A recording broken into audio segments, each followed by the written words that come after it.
morning. I hope everyone has had as joyous a week as I have. It's been a good week. It's good seeing all of you here. My message is about a guy that shows up in a story in the Bible. And he's waiting around for a miracle. And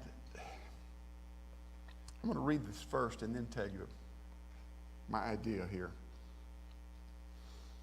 This is from the Gospel of John, the 5th chapter, verses 1 through 8. The story goes on longer than that, but that's the part I want to talk about right now. Sometime later, Jesus went up to Jerusalem for one of the Jewish festivals. Now there in Jerusalem, near the sheep gate, a pool, which in Aramaic is called Bethesda, and which is surrounded by 5 covered colonnades. Here a great number of disabled people used to lie, the blind, the lame, the paralyzed. From time to time, an angel of the Lord would come down and stir up the waters. The first one into the pool after such a disturbance would be cured of whatever disease he had. One who was there had been an invalid for 38 years. Now, in one version, it sounds like he had been at that pool for 38 years also. Now, that's something to think about. Keep that in mind. When Jesus saw him lying there and learned that he had been in this condition for a long time, he asked him, "Do you want to get well?" "Sir," the invalid said, "I have no one to help me into the pool when the water is stirred. While I'm trying to get in, someone else goes down ahead of me." Then Jesus said to him, "Get up, pick up your mat and walk." Now,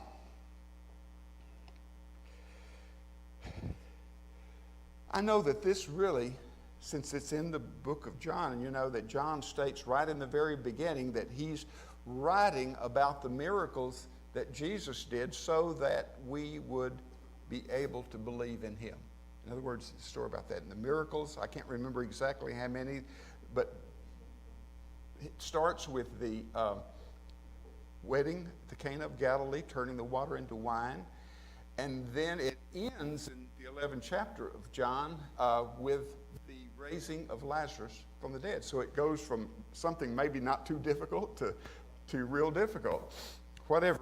This is the story. And when I get into it, I know it's about his healing power and about believing. In other words, I understand that.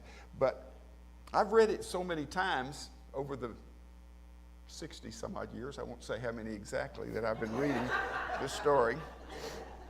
But I began after a certain time to notice everybody else involved in it. And I know it's about the healing power in the Christ consciousness, and I understand that. But my question got to be, what could have happened that someone could have waited around so many years waiting for a miracle? That sort of caught me someplace. And I look back over a period of time of all the people that I have known. One of the most interesting people with a disability, and now disability isn't always physical, is it? Most of my disabilities have been up here someplace. So we're not talking about lame or blind or whatever necessarily. I mean, it's just whatever the obstacle is that seems to be the one that we personally are facing. That's really all I'm talking about. But I remembered back to the first ministry that I had, which was in the 50s, 1956 starting. And I met a man there that had been wounded or disabled in World War II. His name was Barney Stevens, and I got to know him really well over the 3 years that I was there. And he became a very close friend because I just, tried to visualize where he was coming from. His disability started when he was in World War II, and there was mortar incoming, and he was trying to crawl under some vehicle, and he got under it all except for his legs. And so it got one that had to be removed just above the knee and the other just below the knee. And so you would think that would be a real crippling effect on life until you got to know Barney. He came back home. He married his sweetheart, and she, apparently, that made not that much difference. And I know that for the time I got there, they had 2 young, healthy, strapping boys. And he was in business because he had an uncle that was in the upholstery business. And so he learned the business from the uncle. Now, by the time I got there, the business was his. I don't know whether he bought it. I don't know what transaction they made. But the first time I walked in there, now he had artificial legs, but let me tell you, they weren't like the artificial legs that they make today. They were very crude, and they did have shoes on them, as I believe. But then his car, by the way, was fixed to where you could do everything. He wanted to be able to do everything that everybody else did, so all the mechanism was up on the steering wheel, and he could drive or do whatever. He could get in and out of his car. He had a place to slip the crutches in, which he walked on, because those legs weren't really that good. But the thing that was unusual is he stripped off the legs when he was upholstering furniture and whatever it was he was doing, and he would bounce up on the table, and I mean, this guy could move around. And it just was a miracle, really, to me, to watch him.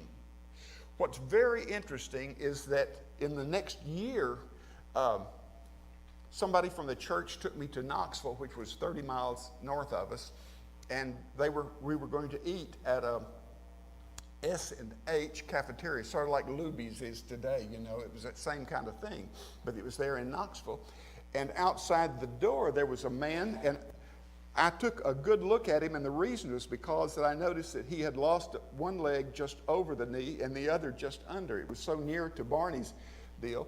But he was there on a little board that had little wheels on it, and he moved around like that. But he was selling pencils, basically begging there outside of the restaurant, so that people came out, could drop a little money in his deal or take a pencil if they wanted to.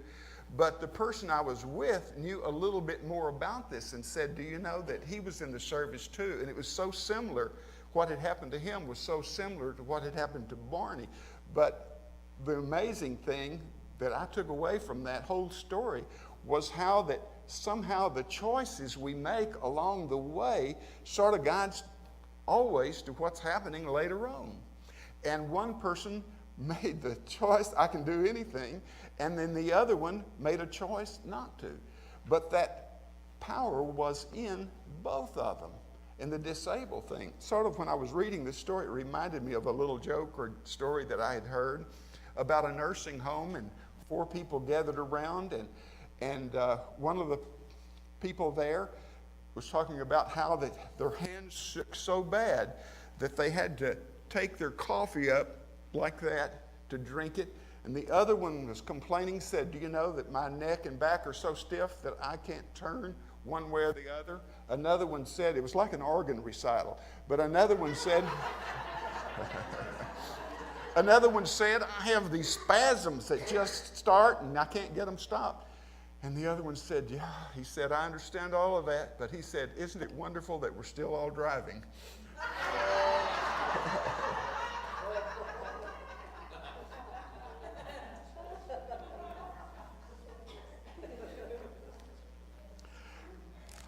I try to read these Bible stories without judgment, but we do have the power to observe, because a lot of it is that we're trying to get enough information to help the quality of our own lives. That's what I've discovered, that in each story that I try to find myself as each character. And I know that Jesus now showing up wherever we find him in the Bible represents that God consciousness, which there is healing in that consciousness. But here is the important thing to remember now, is that this power of healing is within everyone. It's just that Jesus sort of deserted the world. He said, we are in the world, but we are not what? Of the world. So there's your difference. There's your difference. And so that healing power that he was using was affecting no matter what the problem, because he had totally, like the body is in the world, but that's not who he was, but he recognized it and lived it every day. We can shoot for that, whatever we can do. I know that in New Thought, we've got all of the right ideas, but it's so hard to get them all working at the same time, isn't it? I mean, I'm allowing for a lot, knowing the truth that we really are that powerful, but don't use all that power and don't cultivate it as from day to day. You see, that's what's happening. But Jesus had that power. The man at the fountain had that power, but he didn't use it. And look a little farther into this, because when you're dealing with something that is disabling or just an obstacle in your way of your happiness or your best quality of life, say an obstacle is there, whatever it is, there is a way of looking at this, and it begins, which I believe is what Jesus was doing, is looking past the problem into the solution, because the God consciousness is filled with solutions, isn't it? It's all about solutions to whatever the problem is. So Jesus understanding this, the other thing that I think that I nearly hate to say this, because if a fundamentalist is in the crowd, probably I would get stoned after I leave the place. Not stoned like you're thinking, but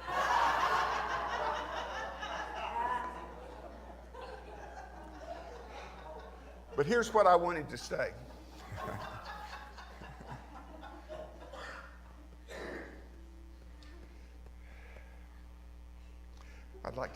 Rebecca, I'd like to tell your joke. That's what I'm waiting to see whether I should tell that in church or not.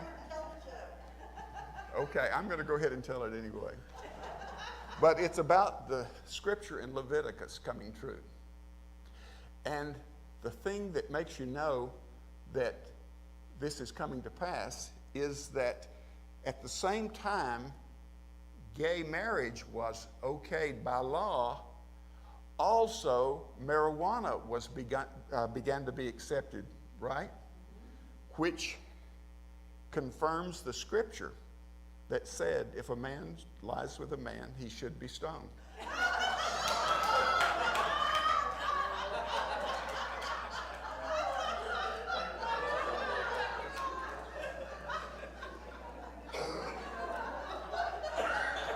This is just pure Bible, folks. But here's what I was going to say that I think would shock, not this group, but Jesus understood the mechanics of the universe. And in a sense, if you got down to the real sense of the word, he was like a spiritual technician. I love the commercial on TV where the two grandparents are getting to the door to greet the grandkids, and their hands both are full of stuff, wires and things, and they're saying, "Oh, we're glad you're here. None of this stuff works." All right. But Jesus understood all of the way that the universe works. This is the thing in his teachings that a lot of times people read it and they think, well, like in this case of the guy here, it's not just about being saved from heaven or hell. It's having that within you cultivated to where you create the heaven as you go along from day to day. This is what we do. So that's within us. That's the capability that we really have within us, besides just the healing and overcoming obstacles. Now then, let's take a look again at the guy with the diseases. Sometimes with obstacles, and I know that I've had to face things that I hated to face. Let me tell you something. When I started on this new home over here, well, I got in a bad way with the inspector, and he was really a tough guy. He was a wonderful guy, really. He was a blessing. God sent him to me personally to let me know that I didn't like anything that you did. Okay? Let me tell you, you can't imagine how I dreaded seeing him again. But when he came back the last time, it was just like, that we were going to have a date or something or other. I mean, he liked everything. He liked everything that I'd done, everything, whatever. What a relief. But it was an obstacle, but I kept putting it off and putting it off and putting it off. I waited until the house was sold and I needed a place to put furniture before I would face that obstacle of seeing if he still hacked off at me about starting without a permit. Shouldn't have said that. Well, don't try it. Sometimes you can get in trouble. All right, but look at some of the things that keep us from actually facing the obstacle that is in our way. A reluctant for change. That's one of the really big things when you think about it, a reluctant for change. I know that I have some of that within me. Changing is not my favorite thing. Changing the way things are, changing the furniture, changing the pictures on the wall. Anything really that is changing jobs now I don't mind. I mean, because we go from place to place. We don't have long-term stuff or very long-term stuff anywhere is in construction, because when you finish a job, you get to go home. So I got used to that. But I'm just saying that in general, it's just like moving and leaving that house that I was in was a little hard for me. Leaving this wouldn't be hard. Now I like it though. I mean, I had to make up my mind to face whatever was bugging me, you see?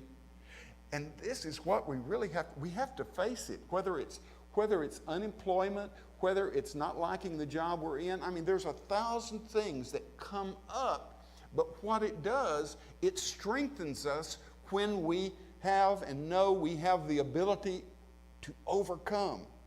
That's this power that is just within us, within everybody that lives and breathes. You have that power within you. You may not cultivate it, but this is what we need to do, is we need to cultivate all of the gifts that are within us that God has put within us. And when I think about this guy, I'm trying to think about a guy waiting 38 years. And couldn't he have come up with some idea? I got to thinking, what if somebody from New Thoughts, what if somebody from Harmony was out there and they couldn't walk? David, I thought about you a lot. He's a guy with high energy, great ideas, but let me tell you what, he's a great talker too. I mean, I think he could talk you into anything. But I'm saying now, here I see David out there, and he can't walk. But do you know what he's going to do? He's going to talk to two blind guys. They can't get in because they can't see when the angel steers up the water, or they can't see where the water is. But let me tell you, if you make friends and you really get to know, and I tried to visualize, and he could say, okay, the two blind, one on one side of me, one on the other side. I'm going to be the eyes. You're going to be the wheels that get us there. And the minute I see the angel stare the water, we're going to take off, and I don't care who's in the way, we're going to get to that water. Now, is that what you would do?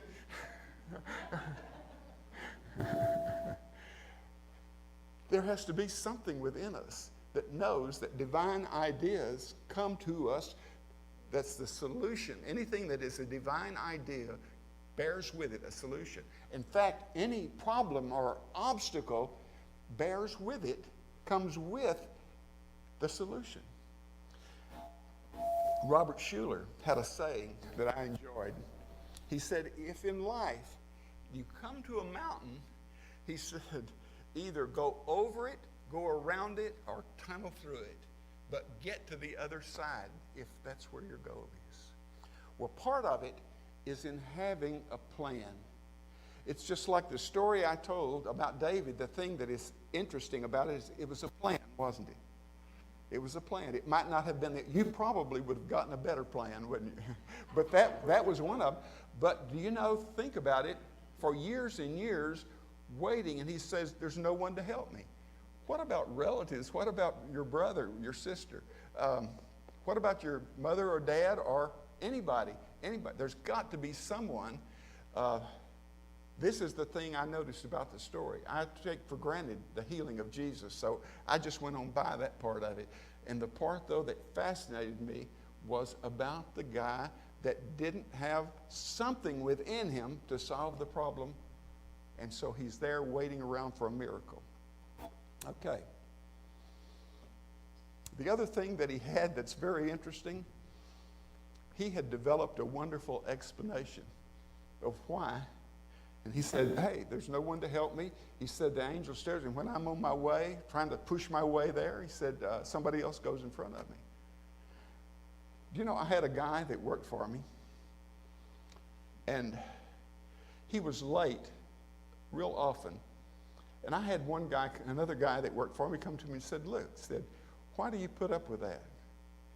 And I said, the only reason I put up with it is he never has a boring story about traffic or anything.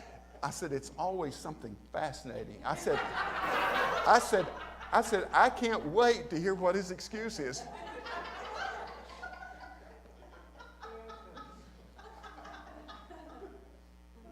But for everything, we don't, to see, like every week, I had to come up with a reason why I didn't want to call that for that last inspection. See, I kept thinking of things until there's no choice. I had to move out of where I was, see. But we can do that. We can refine them to where the excuse gets better and better as we live longer. But that's still all it is. But now here's where things turn around. It's when the person sees the obstacle and then makes a plan. This is what the prodigal son did, you know. He analyzed his situation, said, man, I'm sitting here in a pig pen, and he said, in my father's house, the servants have food and to spare, and here I'm perishing from hunger. So he said, I'm going to get up. And that is part of it. That's what Jesus told a man. Said, get up and carry your mat. Okay. But having a plan to come through a difficult situation, to come through an obstacle, to solve unemployment, to solve health problems, we get a plan of what we believe will work. Now, it doesn't mean you can't flex the plan a little bit and maybe alter it as you need to. But the idea being is starting out and having a definite plan. Here is something else that I want to mention to you that I believe the guy didn't do that was there at the water fountain. But learn to enjoy the people around you. No matter what their circumstances are, you find this in hospital work, don't you? Yeah, Hillary has another job other than being fantastic musicians that we really enjoy here. Thank you for being here.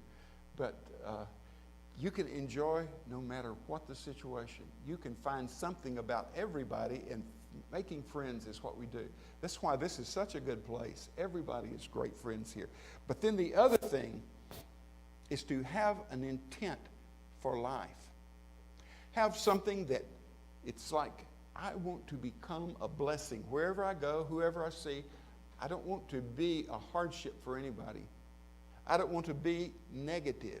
I don't want to go around saying negative things to people, especially about someone else.